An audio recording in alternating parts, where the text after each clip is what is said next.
गुमशुदा छात्रों की, क्योंकि हैदराबाद के 24 परिवारों पर गमों का पहाड़ टूट पड़ा है। व्यास नदी में 18 छात्रों की तलाश के लिए सर्च ऑपरेशन इस वक्त भी चल रहा है। गोताखोर लगातार इन छात्रों को ढूंढने की कोशिश कर रहे हैं। मंडी में आज एक और छात्र का शव मिला, लेकिन 18 छात्र अभी भी लापता हैं, उनका कुछ अता पता नहीं है और ये सर्च ऑपरेशन लगातार चल रहा है। आज सुबह रेस्क्यू ऑपरेशन के दौरान छठा शव व्यास नदी से निकाला गया। एनडीआरएफ ने 3 गहरी जगहों को ढूंढा है और उन 30 गहरी जगहों पर गोताखोर अब गोते लगाने की तैयारी कर रहे हैं।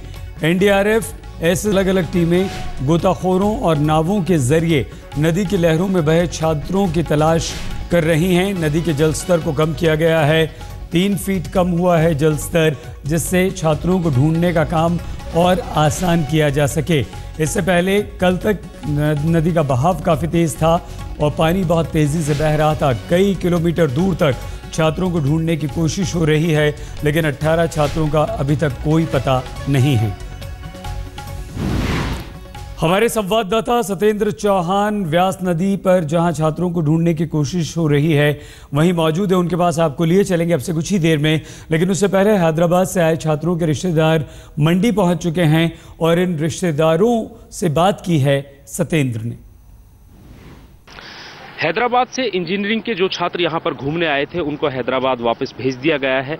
कल जो शव यहां से बरामद हुए थे उनको भी चॉपर से कल ही हैदराबाद भेज दिया गया था, लेकिन अब तलाश है अपनों की। जो एक लंबी लिस्ट है, 20 के करीब ऐसे छात्र छात्राएं हैं जिनका अभी तक पता नहीं चल पाया है, लिहाजा उनके परिवार वाले अपनों की तलाश में अब यहां पर पहुंच चुके हैं।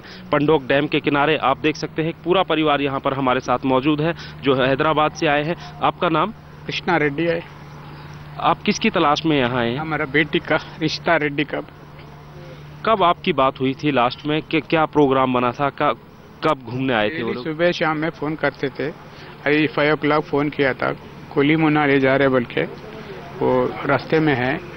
अब पहुंचने के बाद लाड चिलान पहुंचने के बाद फ़ोन कर तुम बोल के बोले we are trying from 7:30 there is no out of covering area, switch off बोल के आ रहा था। 8:30 को तो न्यूज़ में चालान में आ रहा था। आपको कैसे पता चला कि वहाँ पर हादसा हुआ है? टीवी में देख के आया तो पूरा फ्लैश पूरा टीवी में आ रहा हमारा आंध्रा में। थोड़ा आए तो देखे तो कॉलेज को फ़ोन करे, उसको भी इन्फॉर्मेशन नहीं है। बाद में हम ही बोले तो उन्होंने फ़ोन करके मालूम करे तो ऐसा हुआ बोल के बोले। रात भर उधर ही ठहर के सुबह आए एयरपोर्ट को आके, गवर्नमेंट अरेंज करे आए तो इधर तक आके अभी ये स्टेज में है। हमारा बेटी का कुछ भी आइडेंटिफिकेशन मिले तो we are very grateful to God. लेकिन इसके हादसे के लिए जिम्मेदार आखिर कौन है? सवाल यहाँ पर कई सारे खड़े हो रहे हैं। आखिर डैम खोलने से पहले सायरन क्यों नहीं बजाया गया? हूटर बजाया जाता है, लोगों को आगाह किया जाता है। डैम के पास खतरे का कोई बोर्ड क्यों नहीं लगाया गया कि यहाँ कभी भी पानी आ सकता है, यहाँ जाना खतरनाक है? पानी छोड़ने से पहले रेडियो और अखबार से सूचना क्यों नहीं दी गई? कोई सूचना किसी तरह के छात्रों को नहीं थी, ना ही वहाँ के स्थानीय लोगों को ये पता था कि कब पानी छोड़ा जाना है। नियमों का पालन क्यों नहीं हुआ? कई सारे ये नियम हैं जिनका पालन पानी छोड़ने से पहले नहीं किया गया, जिसका इतना बड़ा खमियाजा भुगतना पड़ा। 24 जवान जिंदगियां जो हैं इस पानी में, इस नदी के पानी में बह गई हैं। और जिम्मेदार जो हैं वो कौन हैं? लापरवाह कौन हैं? और उन लापरवाहों को, उन जिम्मेदारों को जो इस इतने बड़े हादसे के लिए हैं, कब सज़ा मिलेगी?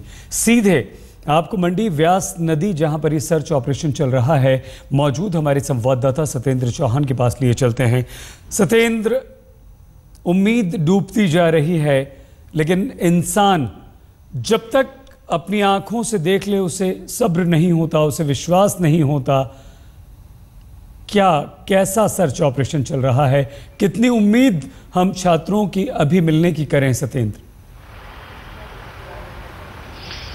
देखिए सही इस बात में अब कोई शक की गुंजाइश नहीं रह गई है कि उम्मीद ना के बराबर है, कोई भी जीवित नहीं बचा है, ये बात बिल्कुल तय है। लेकिन जो परिवार के लोग हैं जो हैदराबाद से, तेलंगाना से, आंध्र प्रदेश से, पूर्व आंध्र प्रदेश से यहाँ पर आए हुए हैं, अब उनकी आखिरी उम्मीद है कि उनके शव मिल जाए, कम से कम वो उनको अपने बच्चों के शवों को घर पर ले जाकर उनका रीति रस्म के हिसाब से क्रियाक्रम कर सकें और उनके अंतिम संस्कार कर सकें। उसी उम्मीद के साथ कई सारे परिवार यहाँ पर डटे हुए हैं। लेकिन जो सर्च ऑपरेशन चल रहा है उसमें अभी तक कोई बड़ी सफलता हाथ नहीं मिली है और अभी भी 19 के करीब शव ऐसे हैं जो नहीं मिल पाए हैं। और ये जो डैम है मेरे पीछे आप देख पा रहे हैं, इसका अब पानी कम किया जा रहा है। एनडीआरएफ की टीम ने 3 ऐसे स्पॉट चिन्हित किए हैं जहां पर अब गोताखोरों को उतारा जाएगा। ऑक्सीजन के सिलेंडर वगैरह लगाकर जो है राफ्टिंग टीम्स भी आई हैं, गोताखोर भी बुलाए गए हैं। एनडीआरएफ के जवान अब पानी के नीचे उतरेंगे और जो ये पेंडोंग डैम है